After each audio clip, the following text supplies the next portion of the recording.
Social media influencer Atharva Sudame यांनी गणेश उत्सवाच्या निमित्ताने एक रील केलं होतं आणि या रीलच्या माध्यमातून त्यांनी हिंदू आणि मुस्लिम एकतेचा संदेश दिला होता। या रीलच्या नंतर त्याच्यावर मोठ्या प्रमाणावरती टीका झाली आणि त्याने थेटपणे हा व्हिडिओ डिलीट केला आणि हिंदू समाजाची माफी सुद्धा मागितल्याचं पाहायला मिळालेलं होतं।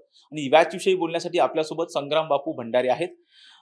बापूजी, आपण पाहिलं तर अथर्व सुदामे यांनी एक रील केलं होतं, त्यानंतर मोठ्या प्रमाणामध्ये त्याच्यावरती टीका झाली आणि त्यांनी ते रील डिलीट केलं। या बाबतीमध्ये आपली प्रतिक्रिया काय?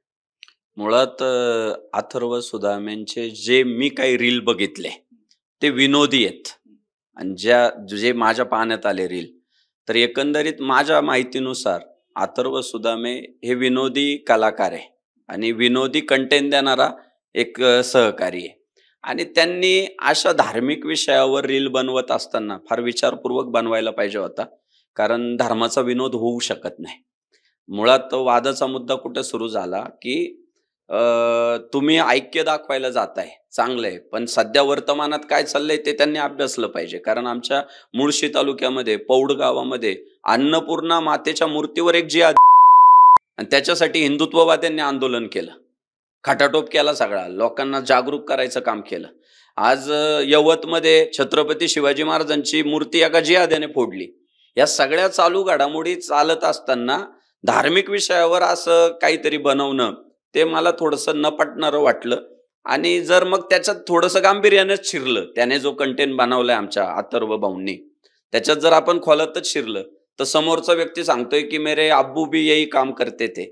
मग अब्बू जर हेच काम करत होते तर आता किती लोक गणपती बसवतात त्यांच्या घरात, हा पण संशोधनाचा मुद्दा होईल। त्याच्यामध्ये त्यांनी काय म्हटलेलं आहे की साखर, जी साखर आपण खिरीमध्ये सुद्धा वापरतो, ईदच्या निमित्तानं शिरकुंभामध्ये सुद्धा वापरतो, जी वीट असते ती आपण मस्जिद मध्ये सुद्धा वापरतो, मंदिरातही वापरतो, त्याचबरोबर फूल असतं ते आपण देवाला हार घालण्यासाठी त्या हारामध्ये सुद्धा फूल वापरतो आणि चादरीवर सुद्धा वापरतो। त्यातनं त्यांनी एक संदेश देण्याचा प्रयत्न केला। यात काही असं तुम्हाला वाईट आहे किंवा आक्षेप घेण्यासारखं आहे असं वाटलं? मला एक सांगा, त्यांनी जी उदाहरण, मुळात याच्यावर चर्चा करावी त्यांच्या कंटेंटवर, त्यात मला मुळात रसच नाही, पण आता जर करायचीच ठरली तर साखरेचं उदाहरण, साखर निर्जीव, वीट निर्जीव, फूल अबोल म्हणजे ते बोलत नाही, आणि त्याचं साखरेचं उदाहरण, विट्याचं उदाहरण, त्या फुलाचं उदाहरण कोणाला लावताय? माणसाला, की त्याचा विचार बदलला की त्याची कृती बदलते। अहो, आमचा विचार काय की आम्ही गाईला देव मानतो आणि ह्याच देशामध्ये राहून काही लोक भाकरीसोबत गाय खातात। मग कुठं साखरेचा ह्या विरोधाभासाचा कसा संदर्भ लाव? साखर तुम्ही शेणात टाका नाही तर दुधात टाका, ती गोडच, पण माणूस बदलला की कृती बदलती नाही। तर आम्ही गायीची पूजा करतोय आणि काही गायीचं मांस खाताय, हा विरोधाभासाचं काय? आम्ही गणपती बाप्पाची 11 दिवस पूजा करतो, पण जे गणपती बाप्पाची मूर्ती बनवतात ते करतात का पूजा 11 दिवस सगळे? माझे अब्बू पण हेच काम करत होते, मग मी गणपती बसवतोय का माझ्या घरामध्ये? मी गणपतीची आरती करतो का? मी कपाळाला टिळा लावतो का? माझी आरती पाठ आहे का गणपती बाप्पाची? कसं ते उदाहरण मॅच होईल? मुळात अथर्व सुदामेंच्या त्या कंटेंटवर मी चर्चा करतोय, मला हे फार वाईट वाटते, पण अथर्व सुदामेंनी धार्मिक विषयांवर रील बनवत असताना माझे ते आवडते कलाकार आहे बरं का, मी त्यांचे व्हिडिओ फार आनंद घेत बघत असतो, पण त्यांनी धार्मिक विषयांवर रील बनवत असताना फार विचारपूर्वक बनवावी। जसं तुम्ही आता सांगितलं की काही घटनांमुळे सध्या म्हणजे वाद निर्माण झाले, जसे की तुम्ही जे दैवताच्या बाबतीमध्ये जे घडलेला प्रकार आहे 2-3 उदाहरणं दिली, बरोबर आहे। त्याने त्या माध्यमातून, त्याच्या रीलच्या माध्यमातून कुठेतरी तणाव कमी करण्याचा प्रयत्न केला, तर त्याबद्दल आक्षेप घेण्यासारखं काय?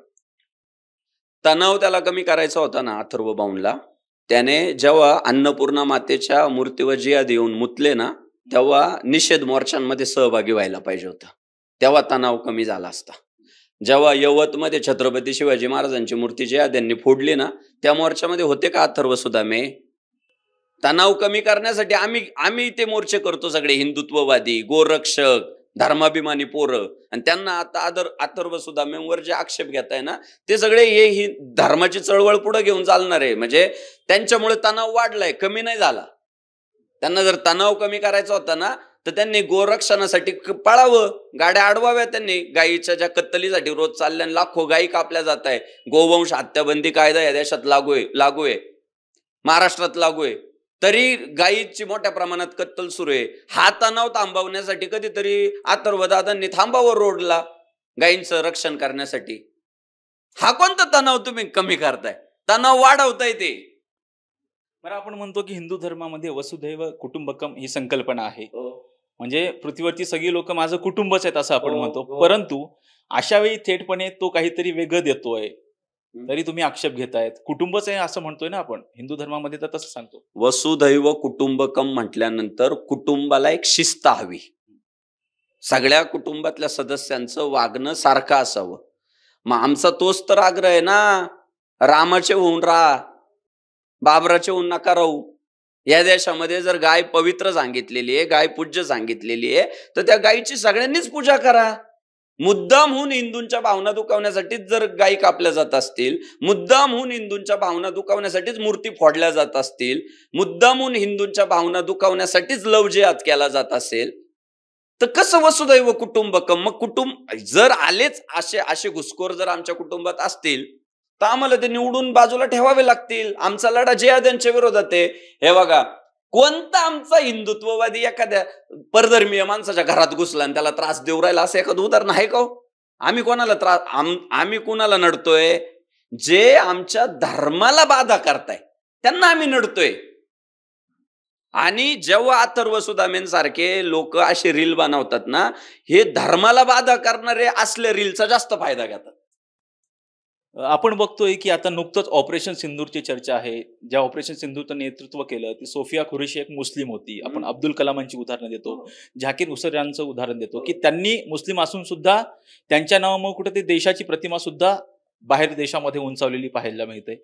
अशा वेळी आपण हिंदू मुस्लिम म्हणून भांडणं करणं किंवा आक्षेप घेणं यामध्ये योग्य वाटतं? जर आम्हाला हिंदू मुस्लिम भांडणं करायचे असते ना, तर आम्ही सोफिया कुरेशीला आमची मानलीच नसती. आम्ही काय म्हणालो, आमची बहीण आहे ती. आम्हाला हिंदू मुस्लिम करायचंच नाही. आम्हाला एका प्रवृत्तीच्या विरोधात लढायचंय. आम्हाला जर हिंदू मुस्लिम करायचं असतं ना, आम्ही अब्दुल कलामांचे सुद्धा फोटो आहे ना कार्यालयामध्ये जी लावलेली ती काढून फेकले असते. आम्ही अब्दुल कलामांच्या फोटोचं दर्शन करतो. आम्ही सोफिया कुरेशीला आमची बहीण मानतो. आमचा लढा जिहाद्यांच्या विरोधात आहे. हिंदुत्ववाद्यांचं नाव खराब करायचं काम चालवलंय. हा जिहाद जर आम्ही नाही थांबवला ना, तर उद्या जे आपले सर्वसामान्य हिंदू बांधव आहे ना, त्यांचं जगणं मुश्किल होऊन जाईल. कोण हिंदू मुस्लिम करते? कुणालाच करायचं नाही. आम्ही प्रवृत्तीच्या विरोधात लढतोय. जी जिहादी प्रवृत्ती आहे ना, तिच्या विरोधात लढतोय. सोफिया कुरेशी माझी बहीण काल पण होती, आज पण आहे, उद्या राहील. आता आपण बघतोय की आता कलाकारांची अभिव्यक्ती, आता हा चर्चेचा मुद्दा बनला की त्याला अभिव्यक्ती स्वातंत्र्य आहे, त्यांनी काय करायचं हा त्याचा मुद्दा आहे. त्याच्या समर्थनार्थ अनेक कलाकार आलेत. अभिजित केळकर सुद्धा पुढे आलेला आहे.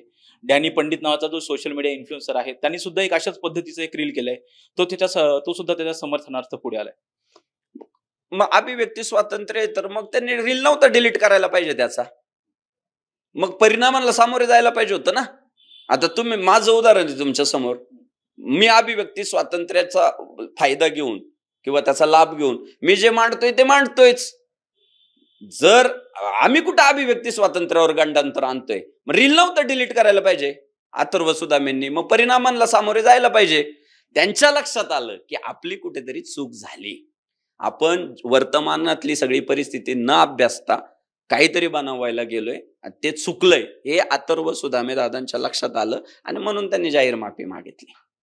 आणि पुन्हा एकदा हे हायलाइट करा, मी अथर्व सुदामेंचे रील बघतो, मी त्यांचा एक चाहता आहे.